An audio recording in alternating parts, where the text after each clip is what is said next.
وطن جان زندہ باد، ہر دم ہر قدم کے شازیان زندہ باد۔ اللہ رب العزت کا فضل ہے کہ اللہ رب العزت نے ہمیں اپنی یاد اپنے ذکر کے لیے چن لیا ہے۔ اس میں ہمارا کوئی کمال نہیں ہے،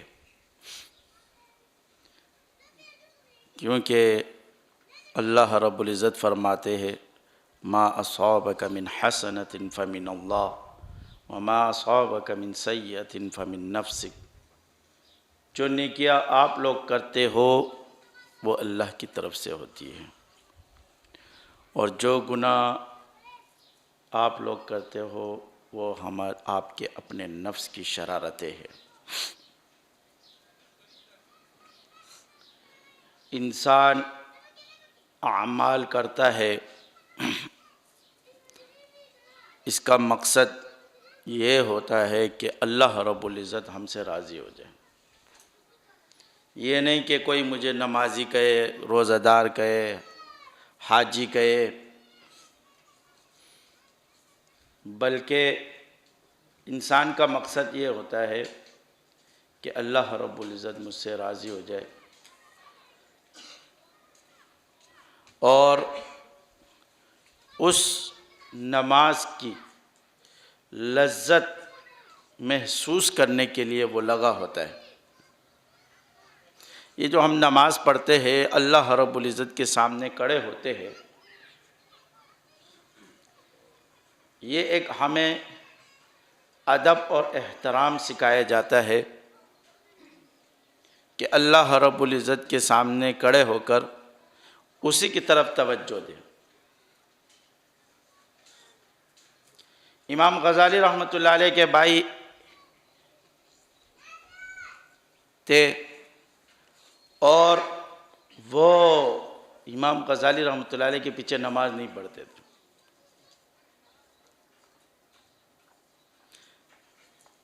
امام غزالی رحمۃ اللہ علیہ نے اپنی والدہ کو شکایت کی کہ یہ میرے پیچھے نماز نہیں پڑھتا ہے، کیوں نہیں پڑھتا ہے؟ لوگ میرے اوپر اعتراض کرتے ہیں کہ ساری دنیا آپ کے پیچھے نماز پڑھتی اور آپ کا اپنا بھائی نماز نہیں پڑھتے۔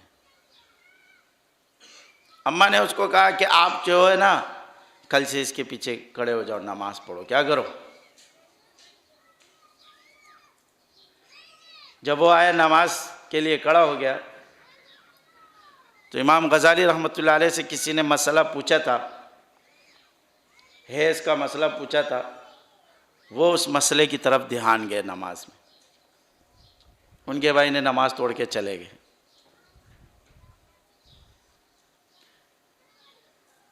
تو لوگوں نے اور زیادہ شور مچانا شروع کر دیا، کہہ رہے یار ایک تو یہ نماز، امام غزالی رحمۃ اللہ علیہ اپنی ماں کے پاس گئے، کہہ رہے اس کو تو نماز کے لیے آنا ہی نہیں چاہیے تھا، کیا ہے؟ چلو نہیں آ رہا تھا تو لوگوں کی گرے، اب تو بیچ میں سے چلا گیا۔ کس میں سے چلا گیا؟ اور مسئلہ کھڑا کر دیا اس نے ہمارے لیے۔ انہوں نے، اماں نے بلایا اس کو، آپ نے نماز کیوں توڑی؟ آپ کیوں نکل گئے؟ آپ بیچ نماز میں چھوڑ کے اس کو چلے گئے، کیا وجہ؟ اس نے کہا صاحب کشف تھے، صوفی تھے، کمال پہ پہنچے ہوئے بندے تھے۔ انہوں نے کہا کہ یہ نماز میں جو ہے نا خون کیوں سوچ رہا رہتا ہے، کیا ہے؟ یہ تو گندے گندے خونوں کی طرف سوچ رہا ہوتا ہے، حالانکہ وہ مسئلے کی طرف چلے گئے تھے، کیا گئے تھے؟ اس لیے میں نے نماز توڑ کے چلا گیا۔ اس کی والدہ نے کہا افسوس کی بات ہے، کیا ہے؟ دونوں اللہ کے لیے نماز نہیں پڑھ رہے، ایک مسئلوں میں پھنسا ہوا ہے، دوسرا اس کے دل کی طرف دیکھ رہا ہے، کسی کی توجہ اللہ کی طرف۔ تم دونوں کی نماز نہیں ہوئی، تیری کون سی ہو گئی؟ تیری بھی نہیں ہوئی۔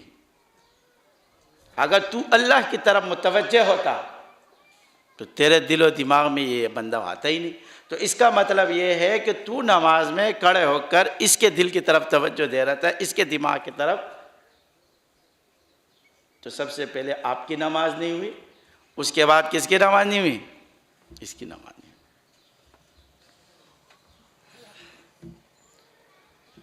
تو نماز ہم روزانہ پڑھتے ہیں، 5 وقت نماز پڑھتے ہیں، لیکن آج تک اس کی لذات ہمیں پتہ نہیں۔